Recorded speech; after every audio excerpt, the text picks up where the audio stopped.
Moses said, essentially, God's like, hey, I'm done with these people. They've crossed the line and I'm not going to do it. I was like, whoa, wait a second, God, wait. What are the people in Egypt going to think if you wipe out your own people? In other words, what was Moses doing? He was appealing to God's reputation. You see, when we say in Jesus' name, it's not just some kind of magic word we put on the end of the prayer that's like, okay, now the letter's going to go up. When we say in Jesus' name, what we're essentially saying is this: I want your glory to be prominent in this world for the sake of your name, Jesus, so that people will think good things about you. Let this happen. It's not about what I want, it's about what will bring you glory. And that's why I want to bring this request to you. It's not about me, it's about your glory. Some of us, I should say, just need to remind ourselves of this. And if you wouldn't mind, just say it with me. It's not about me. How many of you felt that just now? It's not about me. Sometimes, see, it's easy for us sometimes to make our prayers about us.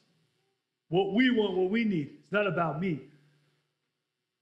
But this idea, go to the next slide with all the Psalms on it. And I want you to either screenshot this or write it down. These are just references you can look up later, but what these references are, God's people often would pray and say this part of their prayer: God, for the sake of your name. In other words, it's not because we want this, God. We're not praying just because we want it, even though we do. But we want your name to be glorified. And we believe that this is going to glorify your name. People are going to say good things about you if you were to answer this prayer.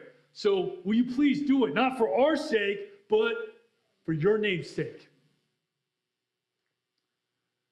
And each of these Psalms, you could even say, some of you know this.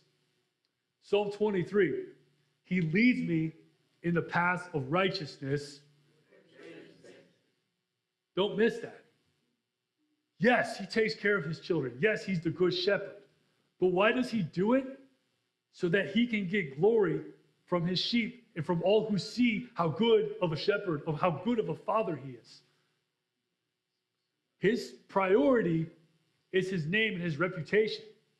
And in doing that, it brings good things for his people and his children. As long as, let's go to the next one, as God's people make his reputation our priority.